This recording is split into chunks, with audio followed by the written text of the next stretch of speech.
j'espère que vous allez bien. Moi, ça va super. Aujourd'hui, je reviens avec cette nouvelle vidéo au sujet de Caris. En effet, tout le monde connaît le célèbre rappeur français Caris. Mais je ne vais pas vous parler de sa musique, je vais vous parler de la polémique qu'il y a sur lui en ce moment. Il y a une grosse polémique. En effet, lui et son ex-copine, parce qu'il ne l'a pas épousée, hein, la mère de sa fille, c'était un LL et on sait que les LL en France, c'est absolument pas légal. En gros, ça ne vaut rien.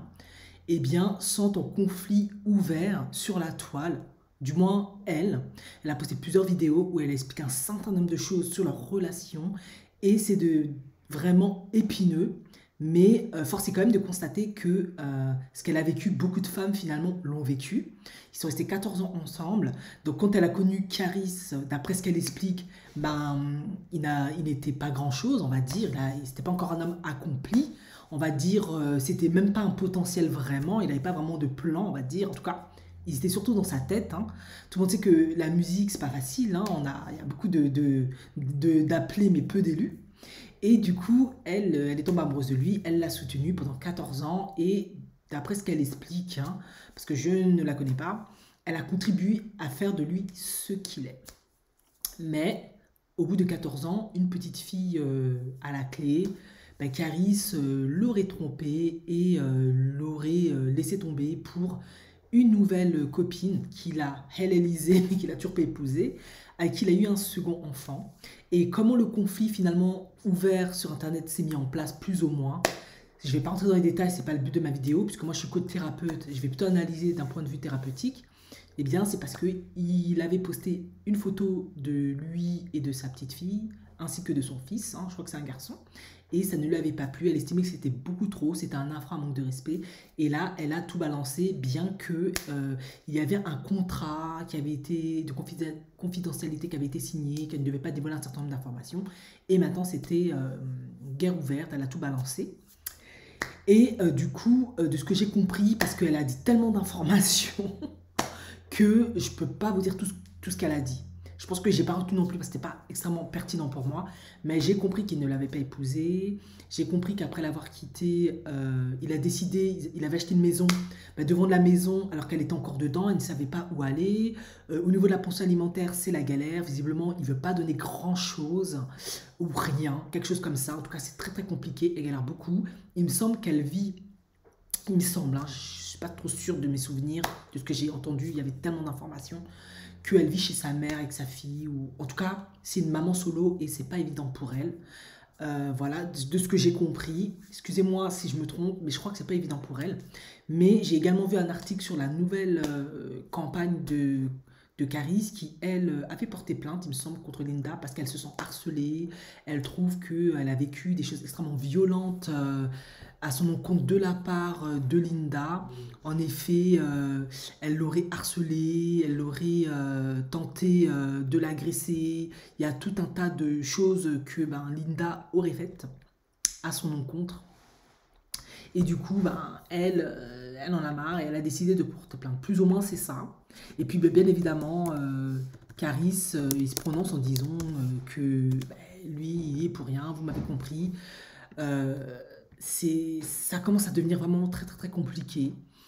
Et voilà, c'est Marion qui s'appelle la nouvelle campagne de Caris, elle a 30 ans, donc il a pris une femme plus jeune.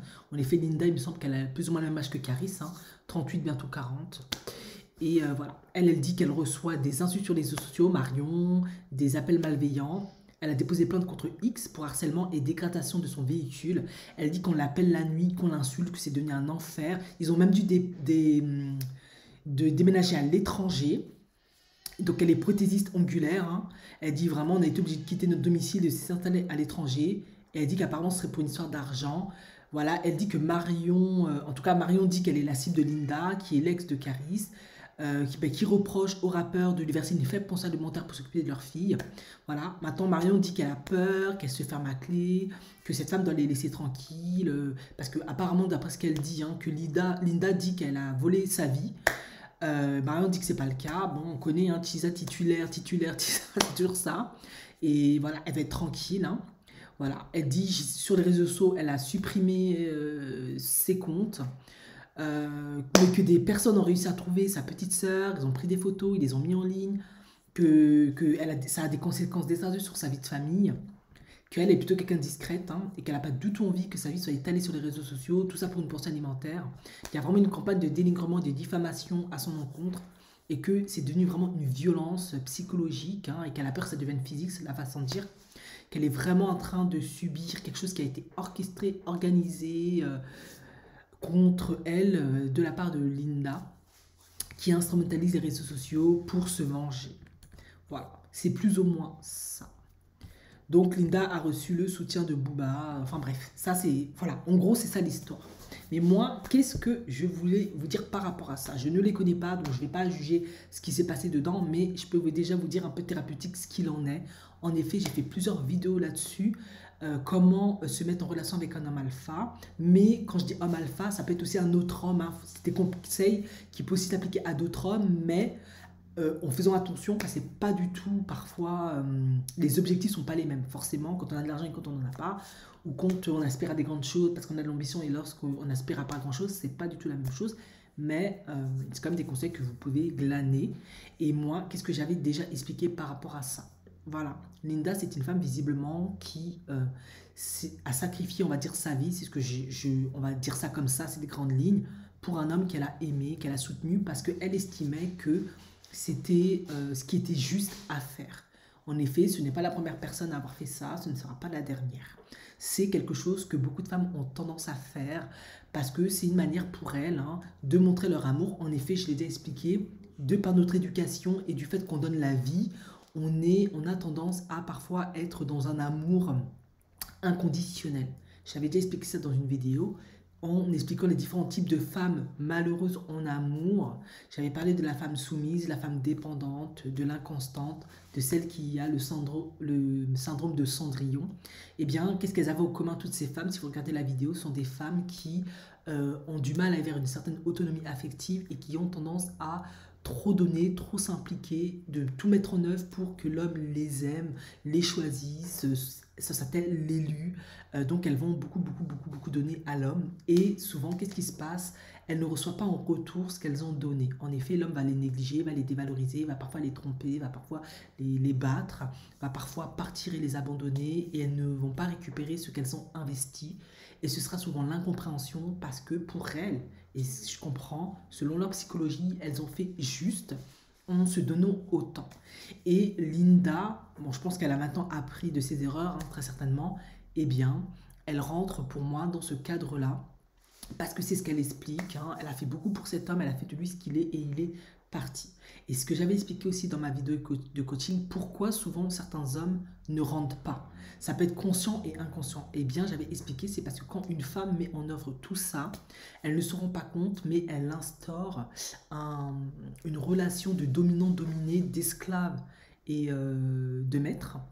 Et l'homme, bah, il se sent redevable, inférieur, il a le sentiment parfois d'être castré, souvent c'est même le cas, d'être contrôlé, d'être dirigé.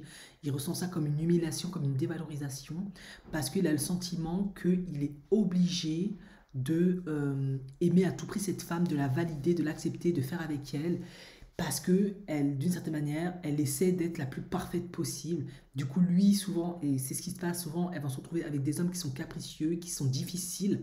Ben, quand, à l'instar d'un enfant vis-à-vis de la maman, eh bien, pour lui, la maman est parfaite, sauf que les hommes, ce ne sont pas des enfants. Donc, quand on joue ce genre de relation avec un homme, ce genre de dynamique, il va attendre une certaine perfection qui n'arrivera jamais parce qu'une femme, ce n'est pas parfaite. Et puis, c'est un être humain avec des défauts et des qualités. C'est ça la réalité des choses. Et par conséquent, bah, c'est là où, parce que cette perfection, elle ne sera jamais atteignable, et l'humiliation trop grande, et la dévalorisation trop grande, et le fait d'être trop redevable, trop grand, il va parfois, je l'avais dit, hein, avec violence, renvoyer ce que la femme lui a donné. Et c'est l'incompréhension parce que pour elle, elle lui donne de l'amour. Mais dans son mécanisme de fonctionnement inconscient, il y a une volonté d'être à tout prix convaincu qu'en faisant tout ça, il va absolument me valider, me garder, me choisir. Voilà, c'est ça. Et aussi une rivalité, surtout dans le complexe de Cendrillon, qui rentre en compte. On fait tout ça pour que parmi toutes les autres femmes, on est celle qui mérite d'être l'élue, la reine. Et ça ne se passe pas comme ça parce que En tout cas, dans les rares cas, la plupart du temps, parce que inconsciemment, c'est pas comme ça que l'homme reçoit ce message-là, et pour cause, parce que ce n'est pas un enfant, c'est un adulte. Et d'ailleurs, même les enfants, dès qu'ils grandissent vers l'adolescence, hein, ils commencent à comprendre certaines choses, l'âge d'adulte, ils commencent à voir, ah, ma mère, elle a fait juste, elle n'a pas fait juste, j'ai aimé ça, j'ai pas aimé ça, elle m'a fait du tort, elle m'a fait du bien. Eux aussi commencent à avoir un certain discernement. Ben, l'homme, c'est pareil au bout d'un moment, si ce n'est pas déjà le cas. Et certains hommes, ben voilà, ils vont carrément consciemment utiliser la femme le temps d'atteindre leur objectif. Et une fois que ce sera fait, ben, ils vont la laisser parce qu'elle ne correspond pas à la femme de leur standard, de leur rêve qu'ils ont, de leur idéalisation. Et pour cause aussi, parce qu'en fait, la femme, lorsqu'elle est souvent dans cette dynamique-là, elle ne voit pas l'homme tel qu'il est, avec ses qualités, ses défauts, chose essentielle pour une relation d'amour saine, équilibrée, épanouissante et dans la durée. En effet, on doit voir la personne telle qu'elle est et se dire, ah, je peux faire avec ses défauts, je peux pas faire avec ces défauts-là, j'aime ses qualités, je les aime pas, etc. Sauf que quand on est passionnément amoureuse et qu'on est cette dynamique de tout donner parce qu'on a peur d'être abandonné, peur d'être rejeté, etc., etc., il y a une certaine dépendance affective ou codépendance qui se met en place et par conséquent, on n'est pas tout à fait objectif. On l'idéalise tellement et forcément, on est déçu quand on fait face à certains caractères, etc. Et dans cette relation-là, c'est exactement ce qui s'est passé. Et vous avez vu avec quelle violence Caris répond en fait. Et je ne dis pas que c'est volontaire sa violence, mais lui, il considère que ben voilà, leur histoire est achevée, qu'ils ont vécu ce qu'ils avaient à vivre et il aspire à autre chose. Est-ce que c'est condamnable ou pas? Non, parce que toute relation naît, se développe, et puis lorsque ça ne va pas, qu'on n'arrive plus à trouver des points d'accord, on se sépare. Et je pense que lui, il est dans cette dynamique-là. Chose qui est parfois incompréhensible pour la femme qui a autant donné. Sauf que l'homme ne voit pas ça comme ça, parce que lui, il estime que lui, il a dû donner à sa manière. Mais forcément, parce qu'on est des femmes et que beaucoup de femmes ont un côté qui recherche une certaine sécurité affective, bâtir, construire. Elle a dit oui, mais après tout ce voyage-là, tout ce processus-là, on doit maintenant passer dans une phase où on va construire, bâtir, mettre les fondations. Et l'homme, lui, il est dans un autre état d'esprit. Il se dit oui, mais moi j'ai évolué, je suis passé à une autre étape de ma vie, je vois les choses autrement. Je considère qu'au vu de ta manière de procéder, tu ne me conviens pas. En effet, il se peut que Caris, durant cette relation-là, il a mis énormément de choses chez Linda, mais il s'est peut-être senti contrôlé, dominé, il a peut-être eu le sentiment qu'il lui était redevable, qu'il devait à tout prix être dépendant d'elle, assujetti d'elle, à elle, quoi qu'il arrive, parce que c'était elle qui le soutenait dans plein de travers. Et malheureusement, pour une relation épanouissante, ce genre de dynamique de relation, c'est pas le plus optimal en fait. Et le fait que il a du mal à donner une certaine portion alimentaire, en tout cas, l'argent aussi c'est un indicateur. Peut-être pour lui c'est beaucoup, c'est beaucoup et pour elle c'est peu, parce que c'est aussi en fonction de l'implication affective, comment aussi ça joue. Et le fait de vendre la maison, c'est aussi symbolique. Ça veut dire qu'il veut à tout prix dissoudre tout lien qu'il a pu avoir avec cette femme, tout ce qu'il a pu construire avec cette femme, pour partir sur autre chose de nouveau. L'enfant, ça n'est pas le cas. Mais comme vous le savez, il y a beaucoup de pères qui abandonnent leurs enfants, qui s'en occupent plus, qui négligent après. Parce que souvent, ils veulent faire une croix sur cette chose. Pourquoi? Parce que ce qu'ils ont suivi dans cette relation, même si je sais que ça peut paraître fou, pour eux, c'était profondément humiliant et négatif et dévalorisant. Et la femme, c'était pas du tout ça. Elle était aimante, elle soutenait, machin, machin. Et très peu ont la capacité d'avoir la conscience de dire oui, mais en fait, elle m'a soutenue, elle a fait du mieux qu'elle a pu. Je la remercie, voilà, je lui laisse la maison, je donne une certaine portion alimentaire, je donne tant d'argent et je passe à autre chose. Très peu arrivent à faire ça. Parce que il faut quand même un certain degré de conscience. Voilà. Peut-être que quand il sera beaucoup plus vieux, il verra les choses autrement. Maintenant, j'ai aussi eu d'autres informations où, visiblement, d'après ce que disait un youtubeur Nabil, elle aurait diffusé un certain nombre d'informations chez Booba sur un certain nombre de choses, et que ça pourrait être une des causes de tout ça en plus, avec d'autres choses. Mais je pense que quand on est blessé, parfois on n'est pas toujours sensé et objectif. Voilà, on est humain, on n'est pas parfait. Et on essaie de lancer des pics comme on veut parce que la souffrance est trop grande pour parfois passer outre. Et je vous conseille que si vous êtes dans cette situation, allez voir une thérapeute ou un coach pour essayer de travailler sur cette problématique-là, essayer de comprendre pourquoi ça a pris cette tournure-là. Maintenant, vous allez me dire, est-ce que l'autre femme est coupable ou pas? Ben non, elle n'est pas coupable dans le sens où déjà, on a... Elle dit que, d'après ce que dit Marion, elle dit que Linda l'accuse d'avoir volé sa vie, mais en fait ça ne fonctionne pas comme ça. On ne vole pas, on peut pas voler en fait la vie d'une autre, parce qu'un homme, je le dirai jamais assez, ce n'est pas un enfant en fait. C'est un adulte avec une conscience, il est capable de prendre des décisions, etc. Donc je pense que Caris, il est parti avec cette femme en conscience. Il savait ce qu'il faisait. Il s'est dit un jour dans sa tête, voilà, Linda, c'est plus celle qui me convient, donc je pars.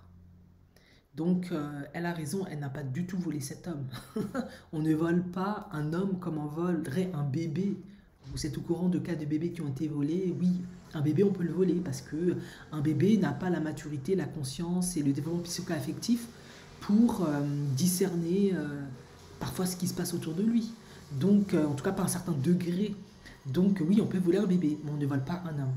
Et du coup, il faut prendre conscience que des femmes, souvent, qui utilise des langages comme elle a volé l'homme, elle a cassé le couple, machin. C'est vrai qu'on peut souvent utiliser ça quand on est blessé, etc.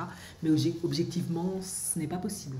Quand un couple arrive à son terme de la sorte, c'est parce qu'il y avait déjà des prémices, je l'ai déjà dit dans une vidéo, il faut bien regarder mes vidéos coaching, qui étaient déjà annonciateurs des disputes, plusieurs plaintes de l'homme, des comportements inadaptés, inappropriés, des red flags. Et la femme n'a pas su, n'a pas voulu voir. Et c'est là où après, à un moment donné, l'homme en a marre. Si les dialogues ne sont plus possibles, les réconciliations ne sont plus possibles, parfois certains ils trouvent des échappatoires, des stratégies d'évitement en quittant la maison, en ayant des maîtresses. Et voilà. Donc, on ne brise pas le foyer et le ménage de quelqu'un. Il y a déjà des prémices. Il faut juste être attentif et les voir et les accepter. Et on ne vole pas le mari de quelqu'un parce que, ou l'homme de quelqu'un parce que un homme, ce n'est pas un bébé, ce n'est pas un enfant, on ne peut pas le voler, ce n'est pas non plus un objet. Il y a aussi une connotation d'objet en dessous. C'est un homme, il est objetisé. Du coup, s'il s'avère que une Linda a vraiment dit ça, d'après ce que dit Marion, moi j'ai lu que les articles, c'est que effectivement, ça rentre dans mon analyse thérapeutique, psychologique. Caris était, comprenez-moi bien, je ne l'excuse absolument pas. Il aurait pu faire ça avec plus de classe et d'élégance, hein, mais bon. Quand on n'a pas reçu certains moyens de procéder, on fonctionne, machin. En tout cas, si tant est que c'est vrai qu'il s'est comporté comme ça, voilà, eh bien, il a été objectisé, effectivement. C'est comme un objet. Voilà, tu me l'as volé, il était à moi. Et ça, malheureusement, c'est ce que je dis dans mon analyse au début et dans ma vidéo. Les femmes malheureuses, elles ne se rendent pas compte, mais parfois, l'homme est objectisé. Je fais ça, ça, ça pour obtenir ça. Je sais que c'est plus subtil, mais ça ne fonctionne pas comme ça. Bon, maintenant que j'ai développé ces deux gros points, je vais partir sur le troisième point qui est quand on dit à une femme, lorsqu'elle est en relation avec un homme, à un certain moment, il faut vérifier au bout de 2 ans, voire 3, hein, ça dépend, où on est la relation. Est-ce que c'est une relation qui doit être sérieuse, à savoir officialisée, ou pas du tout, dans le sens où on peut rester en concubinage, ou c'est juste une relation comme ça. Et là, en l'occurrence, je n'étais pas dans la relation, mais au vu de la fin, c'est ce qui s'est passé. Quand Caris a décidé de helléniser Linda, il faut savoir qu'il l'a hellénisée religieusement. Sauf que c'est un subterfuge utilisé par beaucoup d'hommes, parce qu'en fait, le Hélène n'est absolument pas légal, c'est comme la dot, c'est pas du tout légalisé, et d'ailleurs, beaucoup d'imams refusent de le faire, parce que les statistiques le montrent, beaucoup de femmes qui ont fait ça, surtout souvent monoparentales, dans la précarité la plus extrême, abandonnées dès que ça ne va pas, etc. Et c'est une forme de ne pas s'engager. Alors, la deuxième également dans cette cas de figure-là, je ne dis pas que Caris est un phobique de l'engagement, je ne dis pas que c'est ça, je ne connais pas tout à fait son histoire, mais je sais qu'il a eu une enfance pas évidente, il me semble qu'il a grandi en Afrique, puis après il est venu ici, bon, on connaît un peu comment ça se passe dans les banlieues, une famille un peu, c'était pas toujours évident, hein. Donc, il peut avoir des troubles de l'engagement qui font qu'il a du mal à faire confiance, il a du mal à se commettre profondément, il se protège, c'est possible. Du coup, voilà, quand on entame une relation avec un homme, avant de lui donner un enfant, avant de s'engager trop, il faut vraiment être sûr de la posture dans laquelle on veut être. Si on est une femme en son âme et conscience qui se dit ben, ça m'est égal si on n'est pas marié, on n'a pas d'enfant, quoi qu'il arrive, moi je vais assurer, ça va pas, c'est pas ça qui va me pénaliser, c'est une chose. Mais si on n'est pas dans ce cas de figure-là, le mieux c'est de vraiment respecter les étapes, de faire connaissance, d'être sûr de ce que l'on veut, où l'on va, et ensuite où on en est. Maintenant, visiblement, c'est quelque chose qui a été posé, mais pas assez efficacement, parce que Caris, il a fait le LL. Sauf qu'à un moment donné, une fois que le LL a été fait, il aurait fallu encore une année avant de dire, bon, où on en est officiellement, ce qui n'a pas été fait. Et je ne peux pas lui en vouloir parce que quand on a le profil de femme que j'ai décrit précédemment, on a des profils un peu abandonniques, dépendantes affectives, codépendantes, ce genre de profil-là. On a tendance à tout donner pour être validé, etc. C'est souvent des erreurs qui ont tendance à être commises. C'est vraiment inconscient. Ça s'inscrit dans notre histoire. Est-ce qu'on est dans une famille insécure? Est-ce que le père a été assez sécurisant? Est-ce qu'il a été présent? Est-ce que la mère était une femme confiante dans son couple? Quelle était la perception des parents dans la relation, etc., etc. Il y a beaucoup de questions qu'il faut travailler pour essayer de comprendre comment on arrive toujours dans une situation où on n'est pas officialisé. Pourquoi on choisit des hommes qui ne nous officialisent pas? Pourquoi on choisit un homme qui nous humilie, qui ne nous respecte pas? Un peu comme, on va dire, Caris et Linda. Et voilà, tout simplement. Forcément, il y a un manque d'estime, de confiance, tout un tas de trucs. Voilà. Donc, ça aussi, c'est un point qui, malheureusement, dans cette relation-là, n'a pas été fait. Et il est important vraiment d'être attentif à ça. Parce que sinon, on se retrouve typiquement dans ce genre de situation, dans une situation où, sur les réseaux sociaux, on est tellement blessé, humilié, en souffrance, que parce qu'un homme a mis la photo de ses enfants sur les réseaux sociaux, on est en surréaction. Oui, ça va peut-être vous surprendre, mais moi je considère que c'est une surréaction.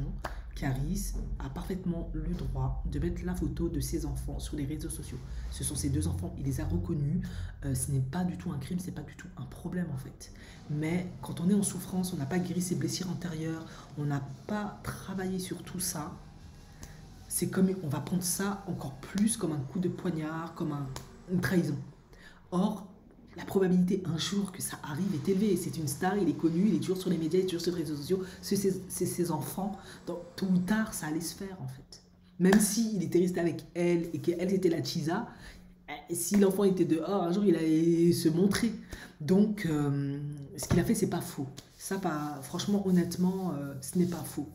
Je le dis honnêtement, moi j'essaie de rester un maximum objectif, ce n'est pas faux, mais bien sûr, c'est sûr que Linda le prend mal parce que il y a encore des blessures qui ne sont pas guéries, qui ne sont pas travaillées, donc tout ce que lui va faire en lien avec l'autre femme, ce sera la surréaction, overact, c'est normal, parce que il y a des affects qui ne sont pas guéris, qui ne sont pas conscientisés, qui ne sont pas verbalisés convenablement, donc le travail de deuil, voilà, est à faire. Oui, il faut que, en tout cas le conseil que je peux donner à toutes les femmes qui sont dans ce cas de figure-là, c'est de entamer le processus de deuil. Et finalement, le processus de deuil comporte plusieurs étapes, hein, colère, négociation, culpabilité, bref. Et finalement, l'acceptation de la situation et on passe à autre chose, on entame une nouvelle vie, un nouveau chemin, tout simplement. Voilà. Merci de m'avoir écouté et je vous dis à la prochaine vidéo. Ciao, ciao.